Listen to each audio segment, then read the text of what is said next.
नमस्कार साथियों की फैक्ट में आप सभी का स्वागत है। होप आप सभी अच्छे होंगे। आप लोगों को पता ही है कि राज्यसभा में भी दिल्ली सर्विसेज बिल या दिल्ली का जो ऑर्डिनेंस आया था केंद्र सरकार की तरफ से वो पास हो गया। राज्यसभा में आज क्या क्या हुआ उसके बारे में थोड़ी सी बात करेंगे। इसके अलावा एक बात और याद दिलाऊंगा कि राज्यसभा में बहुत सारे लोगों ने बहुत सारी बातें कही, बिल के पक्ष में, बिल के विपक्ष में। लेकिन उससे पहले एक बात और याद दिलाऊंगा। जब दिल्ली की विधानसभा को खोल करके दिल्ली के मुख्यमंत्री अरविंद केजरीवाल ने कहा था कि दिल्ली का मालिक मैं हूं, आज तक भारत की राजनीति में किसी भी पार्टी के किसी भी नेता ने यह बात नहीं कही थी कि मालिक मैं हूं, सेवक मैं हूं, काम करने वाला मैं हूं, सत्ता मेरे पास है, पावर मेरे पास है, सब तरीके की बात की। मालिक किसी ने नहीं कहा था। यह अहंकार जो था केजरीवाल को कि दिल्ली का मालिक मैं हूं, उस अहंकार में अब न्यूनता आ जाएगी, कमी आ जाएगी। दिल्ली में जब से 1991 उसके बाद अमेंडमेंट होते होते 1993 तक, 1993 से जब से दिल्ली विधानसभा बनी है, पहले की बात नहीं कर रहा हूं, पहले भी कुछ दिन के लिए बनी थी। 1993 से जब से बनी है तब से भाजपा की भी सरकार कुछ समय तक रही है पहले, और कांग्रेस की भी सरकार रही है, और साथ के साथ दिल्ली के केंद्र की जो सरकार रही वो कांग्रेस की भी रही है, भाजपा की भी रही है, अपोजिट भी सरकारें रही। लेकिन कभी भी ए ग्रेड के ऑफिसर यानी मतलब आईएएस ऑफिसर के ट्रांसफर और पोस्टिंग को लेकर के इस तरीके की नौटंकी देखने को नहीं मिली थी जो नौटंकी केजरीवाल ने शुरू की। नौटंकी शुरू की, सुप्रीम कोर्ट गया, सुप्रीम कोर्ट का आदेश आया। जब आदेश आया तब भी मैंने वीडियो बनाया था और तब मैंने कहा था कि सुप्रीम कोर्ट का जो आदेश है यह तो और उलझाऊ है, और आप देख लेना कि रोज मामला सुप्रीम कोर्ट में जाएगा, और वही हुआ। उसके तीसरे दिन ही केजरीवाल, पहले दिन आया वो शाम, उसके दूसरे ही दिन केजरीवाल सुप्रीम कोर्ट पहुंच गया। कह रहा है एलजी करने नहीं दे रहे हैं, फाइल नहीं दे रहे हैं, फोल्डर नहीं दे रहे हैं, दुनिया भर की बातें। देखिए, दिल्ली के संदर्भ में जब भी कोई बात होगी, इस बात को अमित शाह ने भी कोट किया संसद के अंदर कि दिल्ली के संदर्भ में जब भी बात होगी तो एक केंद्र शासित प्रदेश के स्तर पे बात होगी। 239 जो 239A1 वाला कानून है उसका भी उल्लेख किया गया, जिसमें संसद को यह अधिकार है कि वो दिल्ली के किसी भी विषय में कानून बना सकती है, और साथ के साथ यह भी अधिकार है कि किसी भी दिल्ली के विधानसभा में किसी भी पारित कानून में संशोधन कर सकती है और निरस्त भी कर सकती है। जब ये सब सारी बातें लोग राज्यसभा में डिस्कस हो रही थी तो अभिषेक मनु सिंघवी को जवाब देते नहीं बना। इसको उन्होंने अपनी बातें कही कि अधिकार छीन लिया, फलाना कर लिया, ढिकाना कर लिया। अमित शाह ने अभिषेक मनु सिंघवी को भी कायदे से धोया। अब एक चीज और कि दिल्ली के सारे अधिकार ले लिए गए, दिल्ली का कोई अधिकार नहीं लिया गया है दोस्तों। अभी भी ए ग्रेड के आईएएस ऑफिसर्स को छोड़ करके सारे ट्रांसफर पोस्टिंग का अधिकार दिल्ली के मुख्यमंत्री के पास है। अब टेक्निकल पहलू पे अगर इसके आए तो दिल्ली के जो प्रमुख सचिव रहेंगे, चीफ सेक्रेटरी, केंद्र सरकार के होम डिपार्टमेंट के और दिल्ली के मुख्यमंत्री, ये 3 लोगों की कमेटी है। ये 3 लोगों की कमेटी बैठ करके डिसाइड करेगी कि किस आईएएस अधिकारी की नियुक्ति करनी है, किसकी ट्रांसफर करना है, किसकी पोस्टिंग करनी है। अध्यक्षता मुख्यमंत्री के पास ही रहेगी। लेकिन केजरीवाल को यह दिक्कत है कि चूंकि दोनों ही अधिकारी केंद्र सरकार की तरफ से रहेंगे, नियुक्त किए, मतलब दिल्ली के चीफ सेक्रेटरी भी केंद्र सरकार ही नियुक्त करती है, क्योंकि लॉ एंड ऑर्डर और लैंड और ये सब सारे मामले केंद्र के पास हैं और ये पहले से ही कानून बना हुआ है। तो उसको लगता था कि ये लोग मेरे मतलब के अधिकारी नहीं नियुक्त करने देंगे, और मेरे मतलब के अधिकारी नहीं नियुक्त करेंगे तो मैं कैसे जल निगम में घोटाला करूंगा, मैं कैसे बसों का घोटाला करूंगा, मैं कैसे शराब का घोटाला करूंगा, पूरे देश भर में मुझको चुनाव लड़ना है, सब जगह जाना है, पैसा कैसे आएगा। समस्या ये है केजरीवाल की। और कोई समस्या नहीं। साथ के साथ अमित शाह ने एक बात और कही कि अगर आपको फुल और अब्सोल्यूट पावर एंजॉय करनी है, चड्ढा था, चड्ढा तो जानते ही हैं, आता जाता तो कुछ है नहीं, पहुंच गए राज्यसभा, कभी भी रूट पॉलिटिक्स किए नहीं, राज्यसभा पहुंच गए, या कभी किसी ऐसे संवैधानिक पद पे रहे नहीं, या कहीं कुछ इतना बड़ा अचीवमेंट हासिल नहीं किए कि समझ सके चीजों को। बोलते हैं बस, केवल आपियों को तो बोलना ही आता है, बस कुछ भी बोलो, बोलते रहो, हल्ला मचाते रहो। तो टिंगडिंग मिंगडिंग कर रहे थे, तो टिंगडिंग मिंगडिंग जब कर रहे थे तो उस पर सुना दिया गया उनको कायदे से। राघव चड्ढा ने एक बात और कही कि आप अटलवादी बनिए, नेहरूवादी मत बनिए। जिन कांग्रेसियों से समर्थन ले रहा है उसी संसद में बैठ करके राघव चड्ढा कह रहा है नेहरूवादी मत बनिए। मतलब एक तरीके से वो नेहरू की बुराई कर रहा है कि नेहरू वो कानून बनाए थे, वो मत करिए, फलाना मत करिए, ठिकाना मत करिए। खैर, राज्यसभा का एक ऑर्डर होता है, एक डेकोरम होता है, उसके हिसाब से बहस होती है। टीएमसी के सांसद डेरेक ओब्रायन को तो जैसे दौरा पड़ रहा है इस समय, राज्यसभा में जैसे पहुंचते हैं दौरा पड़ जाता है। वो जैसे उनकी नेता ममता बनर्जी ने ऊ का काम करती है ना, एक बार बीच में आया था वीडियो, वो उसी तरह एकदम आपा खो देते हैं। अरे कितने बड़े नेता हैं, कायदे से जवाब पा गए तो बैठ गए एकदम ऐसे करके। राज्यसभा में और एक चीज हुई, मनमोहन सिंह बहुत बीमार हैं, भारत के पूर्व प्रधानमंत्री, कांग्रेस पार्टी के। कुछ लोग कहेंगे कि वो प्रधानमंत्री कहां थे, तो रिमोट से चलते थे, खैर कागज में तो यही है वो प्रधानमंत्री थे। तो भारत के पूर्व प्रधानमंत्री डॉक्टर मनमोहन सिंह की तबीयत खराब है, वो चल भी नहीं सकते हैं। कांग्रेसी उनको व्हील चेयर पे लाए थे और गैलरी में खड़ा कर दिए थे, जो बैठने की के बीच की जो जगह होती, जो गैलरी होती है, उसमें खड़ा कर दिए थे, उसमें मतलब ला करके व्हील चेयर उनकी खड़ी कर दी थी। कांग्रेसियों को पता था कि वोटिंग में हम हारेंगे, तो मनमोहन सिंह जी को लाने की इतनी क्या जल्दी थी? एक दो वोट का कोई मसला होता, ले आते, कोई इस पे कोई बहुत सवाल नहीं करता। एक और घटना हुई राज्यसभा में, पूर्व chief justice of India Ranjan Gogoi साहब उठे और उन्होंने बहुत शॉर्ट में बता दिया कि क्या कानून है, क्या कानून आ रहा है, इसकी वैलिडिटी क्या है, इसकी बातें क्या है। और ये राज्यसभा में पहुंचे हुए सांसद हैं, ये नैतिकता की बात करते हैं, कानून की बात करते हैं, कानून के जानकार हैं कांग्रेस की तरफ से। और एक आरजेडी के प्रोफेसर हैं, डीयू यूनिवर्सिटी में पढ़ाते हैं, कि शायद इस समय जेएनयू में पढ़ाते हैं, मनोज झा उठे तो कह रहे हैं कि जब सुप्रीम कोर्ट में सब जुडिस है मामला तो संसद में कानून नहीं लाना चाहिए। अरे भाई, संसद का फंक्शन अलग है, सुप्रीम कोर्ट का फंक्शन अलग है। सब जुडिस हो, जो मामला हो, ऐसा हो वैसा हो, दाएं हो बाएं हो, उससे कोई मतलब नहीं। संसद में कानून तो आएगा ही आएगा, संसद काम करना थोड़ी बंद कर देगी कोई केस लेकर के सुप्रीम कोर्ट पहुंच जाओगे तो। खैर, हल्ला मचाना है। लेकिन एक बात है, केजरीवाल की बहुत बेहतरीन तरीके से कांग्रेस ने काटी है। कैसे काटी? केजरीवाल को बुलाया, पुचकारा, अपने में मिलाया। अब केजरीवाल जब राज्यों में के दौरे करेगा और विरोध करेगा कांग्रेस पार्टी का, तो भाजपा के लिए भी बढ़िया मौका रहेगा, और वोटरों के लिए भी बढ़िया मौका रहेगा, नेताओं के लिए भी बढ़िया मौका रहेगा, और कांग्रेसियों के लिए भी बढ़िया मौका रहेगा कि ये मौका परस्त, जब इसको जरूरत थी तो कांग्रेस के पास आया, अब मौका निकल गया तो कांग्रेस की बुराई कर रहा है। तब इसको कांग्रेस करप्ट नहीं दिखाई देती थी जब कांग्रेस से समर्थन लिया था राज्यसभा में तो। और केजरीवाल क्या कहेगा? देखिए, केजरीवाल क्या है कि पॉलिटिक्स में चिल्लाने से राजनीति नहीं होती है।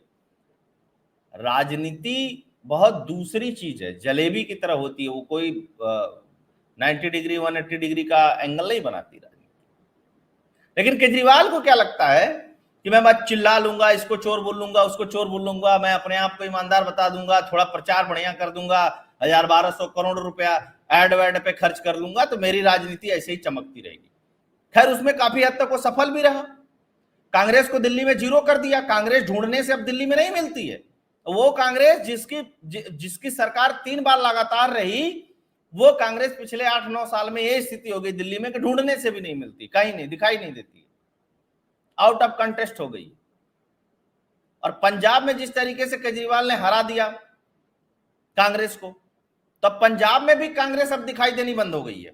जो थोड़ी बहुत कांग्रेस थी, इधर भाजपा वालों ने कुछ लपेट बपेट लिया, कुछ नेता, बाकी गायब है। और केजरीवाल लगातार इनके नेताओं को जेल भेज रहा है पंजाब के अंदर। पंजाब और दिल्ली में विद्रोह ही है। अमित शाह ने इस बात को भी कहा, क्या कहा कि ये दोनों विरोध करते हैं, आंदोलन से एक पार्टी पैदा होती है, भ्रष्टाचार की जननी है, और राजनीतिक स्वार्थ के लिए दोनों आज मिल करके बातें कर रहे हैं।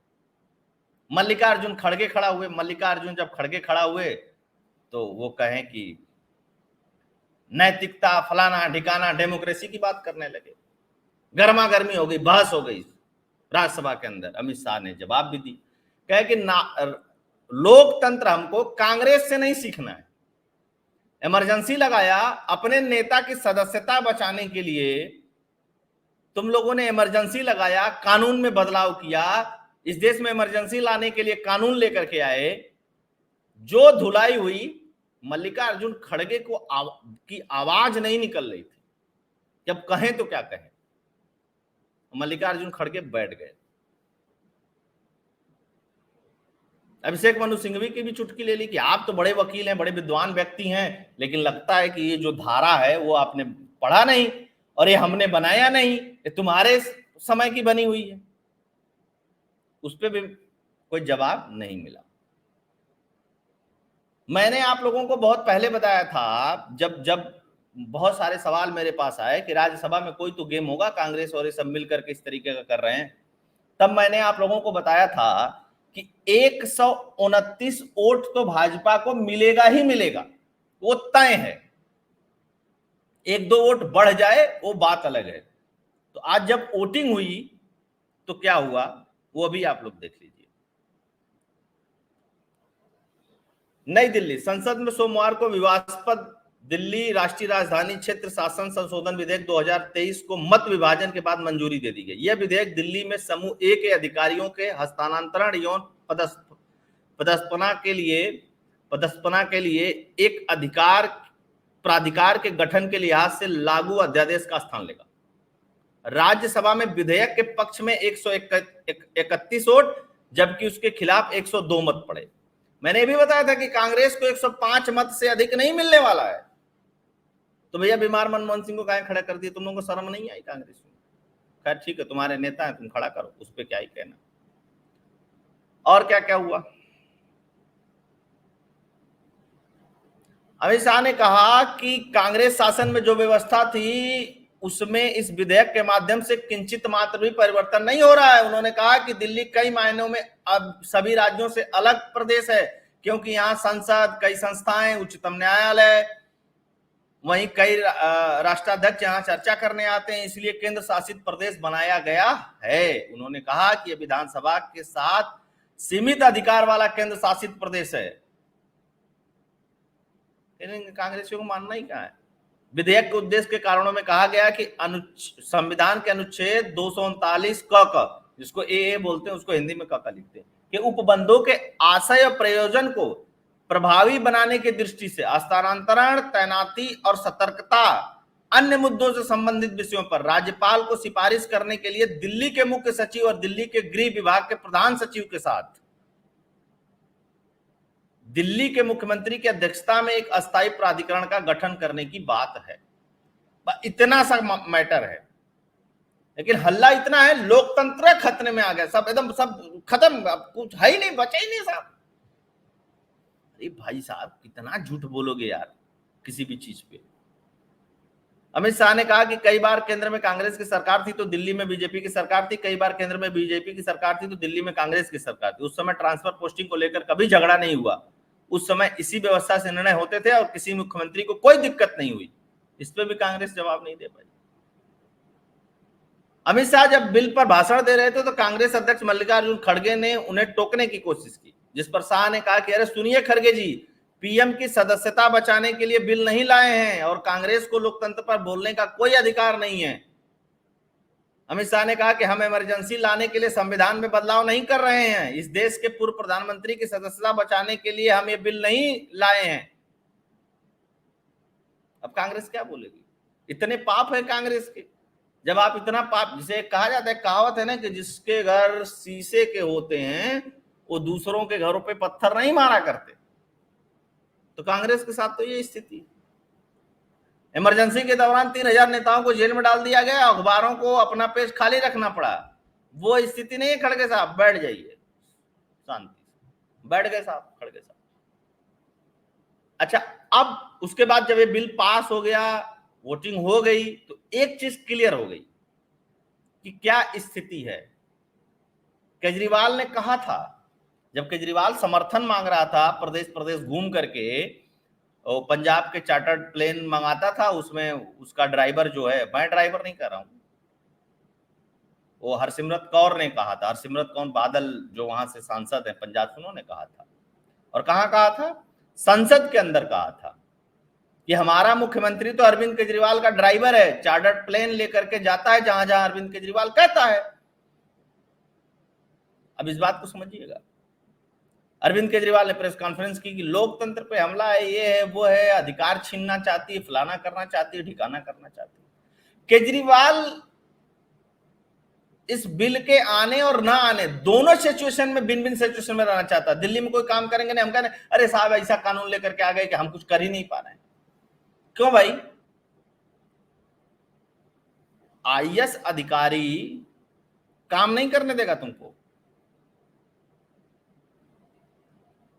अब तक जो व्यवस्था चल रही थी उसमें काम नहीं हुआ, तुम्हें शर्म नहीं आती है? शीला दीक्षित के समय के काम को भी तुम डेंटिंग पेंटिंग नहीं करा पाए।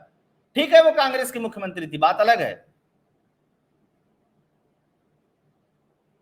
आज दिल्ली के अंदर अरविंद केजरीवाल ने जितने वादे किए थे, उस वादे में से किसी वादे को पूरा नहीं किया। सिर्फ एडवर्टाइजमेंट करके बताया मोहल्ला क्लिनिक नंबर 1, ये नंबर 1, वो नंबर 1। केवल घपला और घोटाला किया इन लोगों ने दिल्ली के अंदर। अब बोल विधानसभा खोल करके कि दिल्ली का मालिक मैं हूं, निकल गई एकड़ी। इसीलिए कहते हैं औकात में रहना चाहिए, जितनी जिसकी हो। विधायक की है तो विधायक की हैसियत में रहो,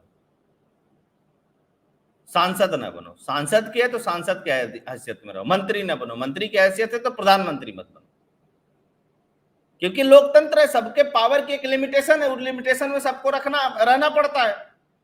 अगर केजरीवाल को लगता है कि भगवंत मान मेरा चेला पूर्ण राज्य का पावर एंजॉय कर रहा है, तो अरविंद केजरीवाल को भी किसी पूर्ण राज्य में जाकर के तैयारी करनी चाहिए, वहां का मुख्यमंत्री बनना चाहिए। कि दिल्ली छोड़िए भाई, दिल्ली में जब भी कोई चुनाव लड़ता है तो क्या उसको पता नहीं होता है कि दिल्ली केंद्र शासित प्रदेश है? नया नया हुआ है कोई, आज है, अभी बना दिया। ये तो केवल बिल लेकर के आए। जनता की तो ये मांग थी कि दिल्ली की विधानसभा को ही हटाया जाए, कोई जरूरत नहीं है दिल्ली में विधानसभा की। अब पूरा पावर केंद्र सरकार रखे। पूरे दुनिया में राजधानी क्षेत्र जितना भी है, राजधानी है, उसमें कहीं इस तरीके की व्यवस्था नहीं है, सेपरेट पावर की कहीं व्यवस्था नहीं है। एक महत्वपूर्ण जगह है, इसने पूरा एनार्किस्ट बना दिया, पूरा मतलब एकदम अर्बन नक्सल की तरह ये काम करता है दिल्ली के अंदर। लूट खसोट चोरी चकारी सारा कुछ हो रहा है। इसके 2-2 मंत्री जेल में है, उसके बाद भी इस व्यक्ति को शर्म नहीं है एक पैसे की कि अपनी गलती को माने। कहीं पे भी ना माने तो कम से कम चुप रहे। तो इसका खेल अब खत्म हुआ है, लेकिन नौटंकी नहीं खत्म होगी भैया, ये चलती रहेगी। अभी ये सुप्रीम कोर्ट जाएगा, इसकी रिव्यू करो, ये कानून खराब है, वो कानून खराब है, ये पूरा ढकोसलाबाजी बताएगा। लेकिन एक चीज तय है कि INDIA ... वाला जो गठबंधन है वो टूटेगा, वो तय है, हो गया आज वोटिंग के बाद। अब कितने दिन में टूटेगा इसके बारे में मैं कुछ कह नहीं सकता, लेकिन इतना मान करके चलिए कि दिसंबर से पहले पहले सब कोलैप्स कर जाएगा। तो ये है स्थिति, ये है परिस्थिति। अब चर्चा होनी है विश्वास प्रस्ताव पे, वो और रोचक होगी। राहुल गांधी लौट आए हैं और हमको लगता है कि कांग्रेस की तरफ से राहुल गांधी बोलेंगे, क्योंकि प्रधानमंत्री उनका लौट आया है। अब INDIA पे राहुल गांधी के लौटने पे क्या असर पड़ेगा, इसकी भी समीक्षा करेंगे। इसके अलावा और भी बहुत सारी चीजों पे समीक्षा करते रहेंगे। होप आप लोगों को वीडियो पसंद आया होगा। वीडियो पसंद आया होगा तो आप लोग इसे अधिक से अधिक मात्रा में शेयर करिएगा, चैनल को लाइक करिएगा, सब्सक्राइब करिएगा, प्यार दुलार दीजिएगा, कंट्रीब्यूट भी करिएगा। जय हिंद, जय भारत, जय श्री राम।